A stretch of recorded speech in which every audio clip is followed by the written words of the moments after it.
Hey, Mike, since we're all getting into our spring routines here, I was looking at the schedule this morning and saw that KK is not scheduled to throw a live today. Can you just sort of speak to what goes into that decision with him? Yeah, not a really complicated decision. Just we spoke about it about Andrew Miller, guys that have more experience, and we're just easing him into camp, so to speak. He's doing great, feels great. We'll just get his live going a little bit later, but as typical, you're very thorough with the schedule. But everything's on tracking well with KK. He's in a good spot. Derek Gold, St. Louis Post-Dispatch. Mike, we've asked about a lot about Gorman going over to second base. What do you need to see from him in practice that makes that a possibility for game speed?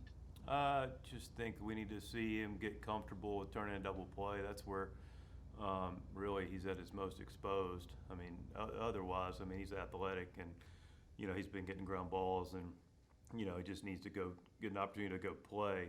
But really, from a safety standpoint, making sure he's able to do that pivot because it's a blind pivot, and that's we'll make sure he doesn't get exposed for even a clean slide where he's going to get harmed without being comfortable. But once that gets to where he's comfortable doing that, really it's just a matter of him getting some repetitions. I don't think he needs to have the most polished version to be able to go out there and create some experience for him.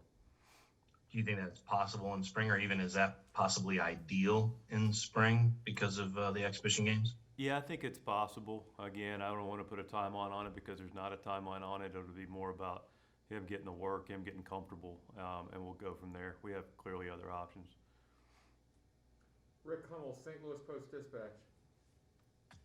Hey, Mike, after a season of working with the three batter rule, do you still like it, and do you think you'll handle it a little bit differently at all from what you did last year?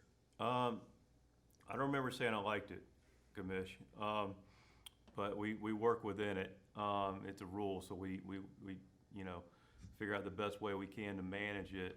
And actually, I felt pretty good about how we did that. Really, it's about putting people and being aware of not only what the lineup is, but the bench, obviously, because you're creating the most favorable matchup. You've always done that with your bullpen, but historically you've had the flexibility of knowing batter to batter what that looked like and could adjust. Now clearly you're three batter minimum unless the inning's over, and then you have a choice to go back out with the reliever if he faces less than three hitters. So it's just that awareness of not only the three batters that he would come in to face, but who's on the bench, and then what those matchups will look like and tendencies of your opponent to the likelihood of them pinch hitting for a more of a regular player. And then it's about making sure you're giving guys the best chance they can, like you normally would in a bullpen, to create favorability. Availability is part of it, but it's always part of the situation you have with your bullpen, who's available, and it's a little more important with a three batter minimum because clearly the guy can't come in and just be ready for a batter. He's got to be ready to compete for three batters with a little bit of factoring in. You may have a long at bat. So anyway, hope that helped answer your question. Yeah, and a corollary to that, how much difference might it make if the pitcher spot is one of those three batters? Yeah, I think that's the one thing that well, as I answer your question and giving it some thought, that pitcher spot will clearly change a little bit of the dynamic of what that looks like on both sides of the equation. But it's a factor now that will be in play that wasn't in play last year with that rule. Thanks. Yes, sir. Thank you. Zach Silver, MLB.com. Hey, Mike, unrelated to his throwing program, now that KK has kind of been, I don't know, exposed to the major leagues, is there any difference in his regimen this preseason? Is there any, way you guys are treating him differently? You go into a second run instead of just, his first inaugural year in the big leagues? Hey, Zach, first of all, welcome. Congratulations on your new post covering our club. Look forward to working with you. So congratulations. As far as KK goes, really, again, he's a little bit of the pace car. We can't let everybody be the pace car, but we can with guys with the experience of the Millers and the KKs and so forth. He's, again, to Jeff's question earlier, he's on track to be on our starting rotation. He's on a good track for his lives coming up and getting into competition to be ready for a season.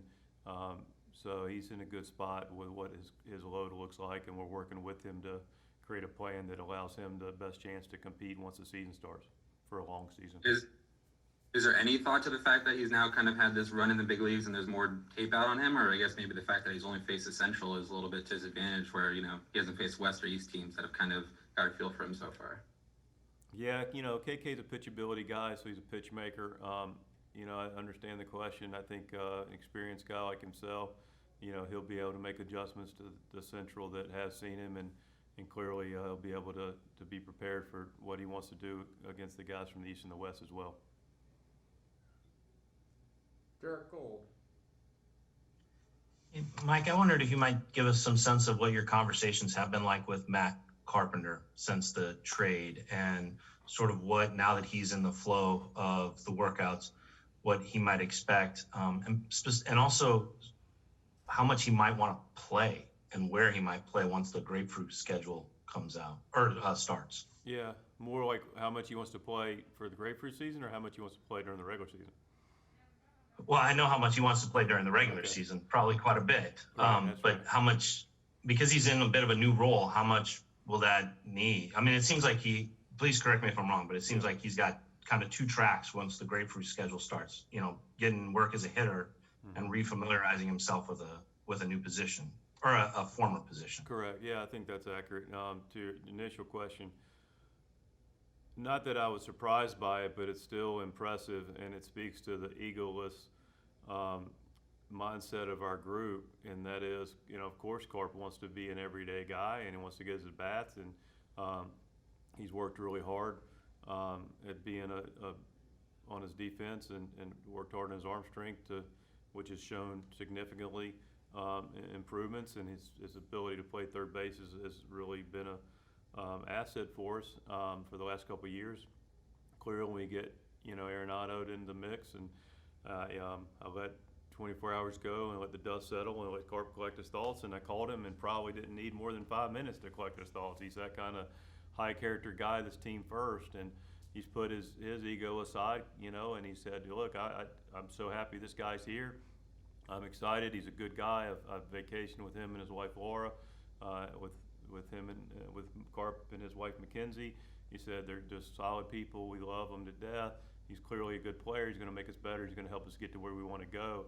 So he was genuinely excited about that, and at the detriment of his clarity of playing, but he's embraced it completely whatever we would like him to do, and he's taking ground balls at second. He'll clearly get some work at first and third and be available there.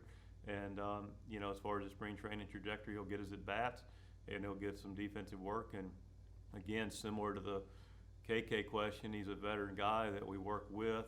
We work with all our guys, but a guy that knows what he needs to get ready for a season.